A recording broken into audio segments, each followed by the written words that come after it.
Welcome back to the McCann Dogs podcast. This is episode 43, and we want to thank you guys for joining us. With me, as always, is instructor Shannon Viljasso, the director of the online training program, the My Dog Can program. Hey there, Shannon. How are you? Hi, Ken. I'm great. Thanks. How are you? I'm doing well. I'm excited to talk about today's topic. This is from a blog post that you have written called Who's Really to Blame? And this is a hot topic in the world of dogs and dog training. And we're going to take a deep dive in it. And just as a forewarning for our listeners, I want you to think about is when something goes wrong, is it the dog's fault?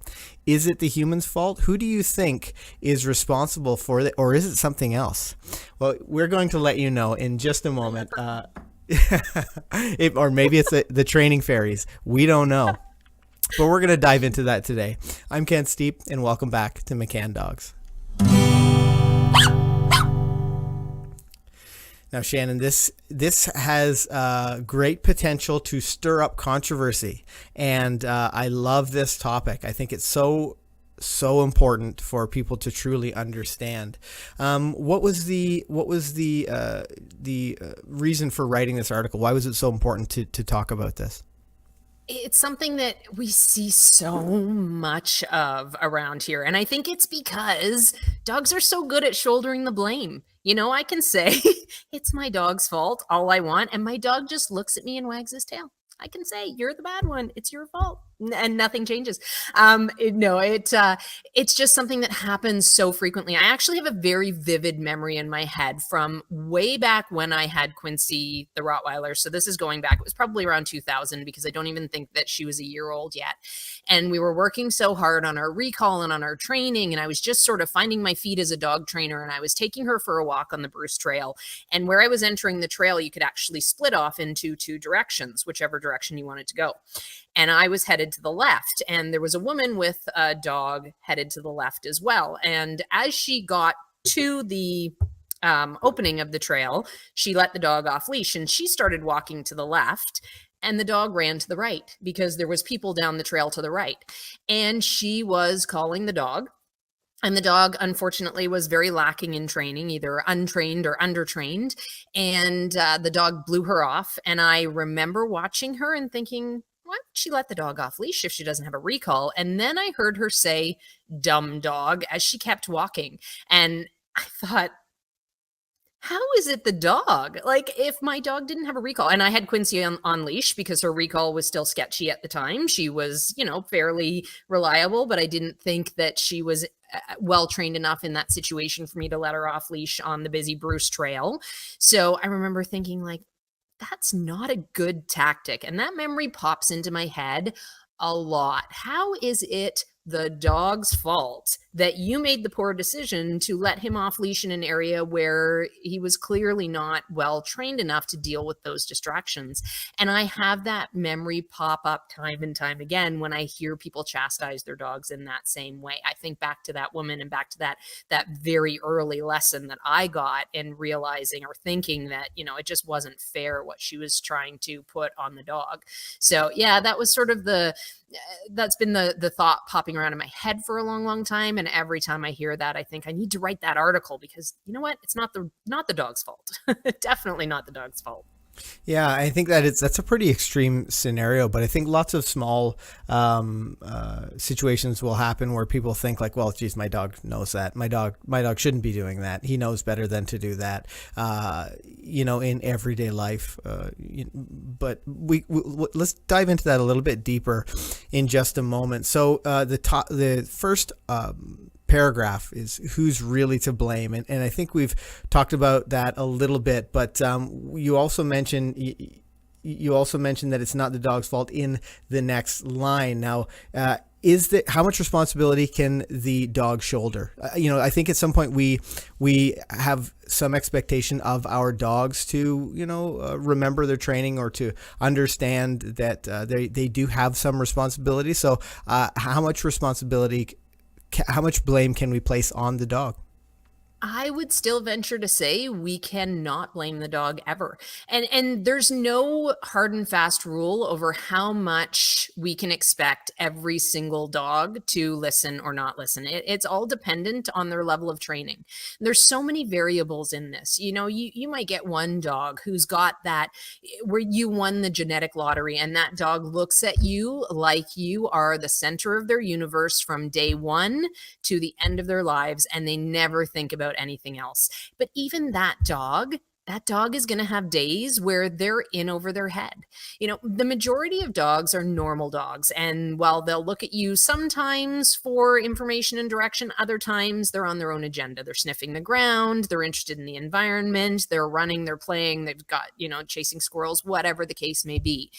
The dog's ability to listen and understand is entirely dependent on their level of training and their level of proofing. So I might have a dog that I can rely 100% on that recall in the backyard because that dog has been trained extensively in the home environment. That doesn't mean that I can go to the Bruce Trail with that dog, let him off leash, and expect that I'm going to have the same level of obedience. There might be different factors going on that day. There might be different factors related to age. There's all sorts of things. And as humans, we really need to be one step ahead of our dogs. And we need to use a combination of training and management. And I think that's where a lot of the times we go wrong as people with dogs and trying to teach them is we forget about the management part of things. We strap on our bait pouch, we put on our trainer hat, we get ready with our dog, we've got our treats and our leash, and we do everything perfectly for those 20 minutes that we're in training mode. And I've written about training mode before and it being a hoax. And then the rest of the time we forget about the management. And that is probably as important as the training itself. So basically, that woman letting her dog off leash and letting it run the other direction as she was calling it over and over and over, and it was ignoring her, that is such a lack of good management for a dog that is not ready for that environment yet. So having that dog contained on leash and, until it's ready to be off leash with that distraction. Again, it's entirely the human's decision to take that leash off the dog and assume that it's going to be fine or to have not put in the training to begin with. But I still don't necessarily think that blame is the right thing to put in that situation, but definitely not the dog's fault, all dependent on their level of training. Once you've put in the effort, you put in the repetition, you've proofed through all the distractions and your dog is reliable, that's the only time where you should ever let management not be a part of things and you should allow the dog to have freedom, is when 100% that you're going to call and that dog is going to come back. And that takes a lot of work. That's not something that you can just do right out of the gate if you expect reliability with the dog. We talked a little bit last episode about sweat equity and how you develop a relationship with your dog knowing what their threshold is, what their limitations are.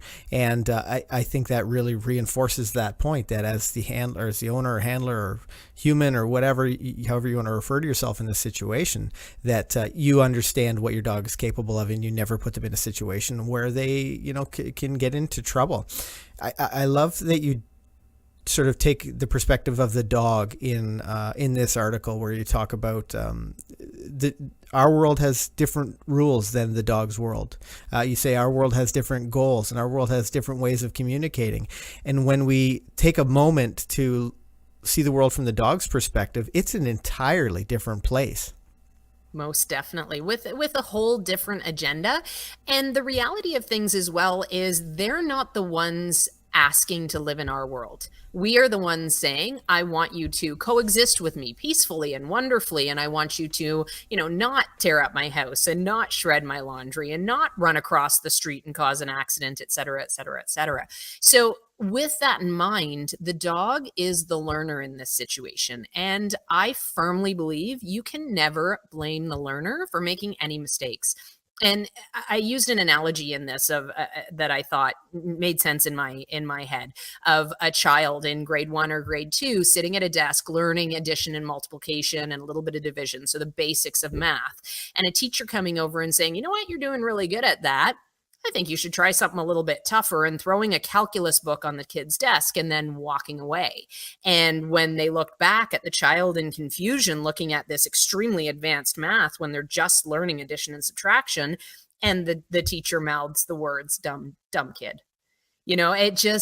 It makes no sense. So why would we ever do that to our dogs? It's the exact same thing. Throwing them into a situation where they're over their heads as far as the distraction level goes and their level of training is the equivalent of throwing that calculus book at them and expecting amazing things to happen. You have to get there incrementally. You've got to be fair to that learner, and you've got to be reasonable with that learner as well. It's their job to take in the information, yes, but it's not their responsibility to shoulder all the bumps on the road. That's something that you need to work through, and you need to be fair and realistic about. Well, the McCann method of dog training that's been in existence for over 35 years really focuses on those small steps, the tiny progressions that people make over the 9 weeks of their grade 1 training, or Yes. 8 weeks for their other training. And I can tell you, as a professional dog trainer, sometimes people think that they can skip steps. Those step skippers often struggle because there are some holes in their training, or if maybe you're listening at home and thinking, well, my dog knows how to walk on a leash, but he doesn't know how to stay. And then you go into a dog training class, or you take some dog training, and you just completely skip over doing any of the walking on leash stuff. You'll quickly learn that there are some vulnerabilities to your dog's skills that you may have not even realized. And it's really important to take those tiny steps. I love that analogy that you used, because that's essentially what we do in dog training. Is we're giving dogs these slight expectations, and then every week we raise those expectations a little bit while giving the dog a little bit more information and building on a solid foundation. I'll throw out another analogy. A solid house is built on a great foundation. If you build a stick hut in the woods with no foundation, it's likely to fall down when the seasons change. And that my stick huts are extremely strong. Oh, are they? That's good to know. You must be an excellent stick hut engineer. On the other hand, am not. So I would be in trouble if we were ever to crash a helicopter up far up north. Well, hopefully you crash with me then. Yes, yeah, exactly. I'll build you a great stick hut. The stick hut expert. But I think it's really important that all of this learning comes on a strong foundation. It makes me think of our instructor Carol or instructor Kale. These people are multiple time world champions in dog sports, which most people have no aspirations of having these dog sports. But their dogs have a solid foundation of learning, of listening, of understanding how to learn. And when you do this, when you work on these really basic skills with your dog at home, and even if you just want them to stop pulling on leash, if you work on these basics and slowly make these progressions, then your dog can't be held responsible for these things. You've really put them in a position where they can be successful, and it's your responsibility to make sure you're giving them that great information. Now, Shannon, the next thing you talk about is that, so if it's clearly it isn't the dog's fault, then obviously it's the human's fault. Yeah, and that was sort of my lead in for me to say, no, that's still not right. And I think that there's a twofold piece to this, why it's not the human's fault. I've talked in other blog posts about my opinions on common sense and my opinions on how common sense shifts with the masses and with the current things that are going on in society at that point. So I think that there's a lot of false information out there in society, and with things like dogs, because dogs are not going to argue back with us. And sometimes people, either get lucky and they can prove their theory right, or the dogs just fall into some sort of cooperative mode or some sort of line where they can prove their human right, or because they can't prove their human wrong, the human just assumes that they are right. So all of these fallacies sort of get spread around through society where, if I'm bringing home a puppy and I really don't know a lot about dogs and I've just watched my dog Skip on TV, for example, I'm going to think that's what my dog should be like. So I'm going to assume that it's safe for me to let my dog off leash, to trust him as the kid's babysitter, et cetera, et cetera, et cetera. That is definitely not the case. The Disney model for dogs is so wonderful and I love it. However, it's not reality. You can get lost in movies like My Dog Skip and all these wonderful things that you see on TV with dogs. But the reality is that dog is an actor and he has had hundreds of hours of training to be able to play that role. So it's sometimes it's hard for us to focus on that reality and for us to realize that that's not real life. We really need to look at this dog as its own being and as a living, breathing creature that has needs and wants. And we need to start those wants and needs from a foundational level and build them so that we can have that dog that we allow freedom to. Now, the other half of that equation, I think, does sort of fall on the dog. And by that, I mean, when we first bring home a puppy, before they turn about 4 months of age, sometimes a little bit earlier, they are very single track minded. They're very needy, if you will. They will look to you sort of automatically. If you don't have, especially if you don't have other dogs in the house, they will follow you around. They will come when they're called. They will, respond to things that later on down the road, once they start to mature out of puppyhood, they're no longer going to respond to. But sometimes that's such a shock that people don't realize it's happened.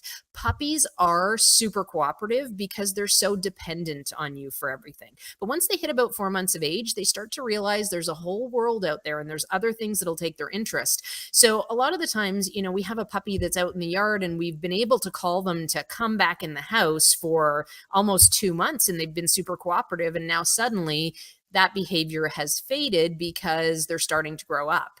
So sometimes the dogs convince us that things are going to be all right and the human doesn't need to take the time to train, when in reality, that is the time where you need to use that cooperation to build those basic skills and help your dog understand that once they're past 4 months of age, it's still worth their while to come when they're called and walk nicely with you and be respectful and mannerly in the house, et cetera, et cetera. So I think that's really a two-part problem that leads us to believe that it's the human's fault. I don't really think it's anybody's fault. I think that trying to find blame and trying to find fault really just sets us up for bad things down the road, and it sets us up for accepting the problem as well. If I can just blame someone or some entity for the problem that's happening, I can alleviate responsibility for it. And while it's not my fault, I should still be responsible and I should still be of the mindset that I need to figure out how to make it work and how to teach my dog that, he needs to respond to his name. He needs to come when he's called, rather than just saying, oh, dumb dog, you know what? It's all his fault. He's not capable of learning because it's all his fault. Or as the human, I'm to blame and I don't know how to fix this problem, so I'll just let it lie. No, you still need to take responsibility and get out there and get the answers you need to make that relationship work and to make your dog be a safe member of society, both for themselves and for you. Yeah, I love when you mentioned the puppy stage, up to, well, regardless of the age, when they're little and they just want to follow you around the house. It's such an adorable stage in that puppy's life, and I love taking the steps to reinforce that behavior. I love puppy training. I know, some people don't enjoy the puppy training part of it, but that is my favorite. And really making them understand that if they continue to act this way, there will be great things that come for them. When you talk about with nobody to blame, you had mentioned that if there is no one to blame, then who has instilled this idea? Like how did we seem to accept the idea that dogs should just listen? That dogs should just behave as we'd like them to. Where did that whole idea even come from? Yeah. I really think it's those twofold pieces. And seeing dogs that are well trained, you see that wonderful dog and that wonderful creature. And I remember dogs in my life back when I wasn't able to have a dog. My parents weren't dog people. We had cats until my dad retired. Very different than dogs. Very different. Oh, without question. Yep. You bring them home, you show them the litter box, and you're good to go for 18 or so years. But with dogs, there's a little bit more work. I remember these situations where I was working with Quincy and I was trying to figure out how to communicate with her and how to get her to the point where I could just give her those cues and have her respond. And thinking back to dogs throughout my life that didn't belong to me, but I would play with as a kid, and I would watch friends with dogs who had these great well-trained dogs, and I think that it gave me this false sense of understanding about dogs, that they would already come knowing how to listen, and if I would just love them, they would be a wonderful and productive dog for me, and they would never bite me, and they would never bite anyone else, and life would be wonderful. And it was this idea that, love is enough for this. You just need to raise them with love and they'll be great. And that's so far from the truth. There's so much work that goes into it. I mean, if we said the same thing about kids, all you need is love. You don't need school. You don't need to ground them when they step out of line. You don't need to, if we said all you need is love about kids, people would laugh. Yes, you need love. You need a lot of love. It's a big component in things, and it's probably the driving force behind your motivation to keep going when things are tough. But you definitely need far more than love, and your dogs are not going to come out of the box being these perfect creatures. We need to accept responsibility for working through problems. If you are finding that there's a struggle somewhere in your relationship with your dog, look for a solution. Don't look to blame anyone. Definitely don't blame the learner in either case, whether it's dog or human. The learner should never be blamed. But there's definite blame to put in place if you're not willing to step outside the comfort zone and find solutions for that. That is such a vitally important thing, and I immediately think back to situations where maybe on the YouTube channel or actual students who say they have a problem, and I'll make a suggestion and they say, well, that's not working. I don't know why that hasn't worked, and I'll often say, well, that's perfect. Now we know what won't work, so we need to find something that's different than that. And it's so important to be able to be able to troubleshoot, be able to think outside the box, to be able to, try something. And if that doesn't work, which, it may not, then you're able to try something else. And it's all about information. And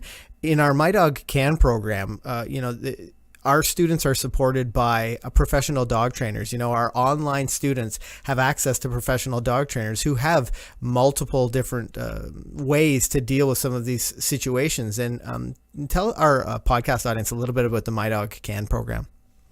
Absolutely. So My Dog Ken is an 8-week obedience program that you actually get access to all of the content for 4 months, but you're going to have videos delivered to you weekly for those first 8 weeks, and then you'll be able to watch them as many times as you want. The program covers teaching coming when called, walking nicely on leash, and sit and down stays as well. So those 3 main skills that you'll want to have a really well-behaved family pet. We can support you through that program. That's what's really different about our online training is we have a Facebook group in place where we're going to, help you out with all sorts of different tips and tricks and whatnot. You can ask your questions in that Facebook group. You can call us. We've got professional dog trainers answering the phone in the office 6 days a week. So if you run into a snag when you're training, you can pick up the phone and give us a call. You can send us an email. You can send video in and we'll give you feedback based on the video. If you're struggling with a particular problem, we can certainly help you through those things. And that's the really different thing about My Dog Ken is the level of support that you're going to get. Join Ken and I in the Facebook group. We have lots and lots of fun in there. With that group with that program as well, you can try the first lesson for free. So go to our website, mccandogs.com, and go and take the first lesson for free. And you will see almost immediately, you'll see results with your dog if you work through just those first 3 lessons of the program. I think one of the things that immediately springs to mind for me are some of the phone calls that come into our office from our in-class students. And yes, when you have access to this My Dog Can program, you also have access to all of the information, knowledge, and experience of the professional dog trainers who answer the phone. I know a lot of, our in-class students will have some unusual, you, Shannon, as you were working in the office before, I'm sure you answered questions where you thought, like, well, that is such an unusual question. But it's probably not the first time you've heard it. Right. Well, and when it was always fascinating for me when I would get a question that was a unique question. And especially if it was something that I didn't really have the answer to right off the top of my head. And I had to go and find answers. And, we've got this great brain trust around here where we've got so many different levels of experience and so many years and decades of experience in a lot of the cases that there's always somebody with the answer around here. But it helps me to be able to learn. So the uniquer the question, the better, most definitely. Yeah, and keep in mind, we have McCann Professional Dog Trainers has trained over 80,000 dogs since 1982. So you get access to that sort of information. You get access to that kind of experience if you're a member of the My Dog Can program. So I'll drop a link in the show notes below. I love seeing our podcast listeners who end up becoming My Dog Can students. I love seeing that interaction, and I love the idea that we're able to help you out in real time. That you don't have to just listen to my droning voice on your iPhone or your computer or your Android or whatever, but we can have a real conversation in that group, and that's something that I really value about having that experience.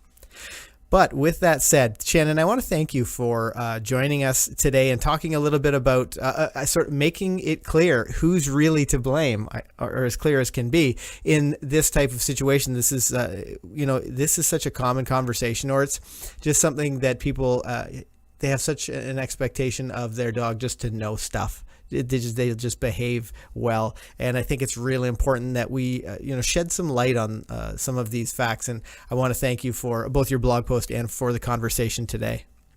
Oh, my pleasure. Thank you. And if this is your first time on our YouTube channel, make sure you hit that subscribe button. We publish new videos every single week to help you to have a well-behaved, four-legged family member. And if you're looking for more information on the My Dog Can program, I'll drop it in the description below.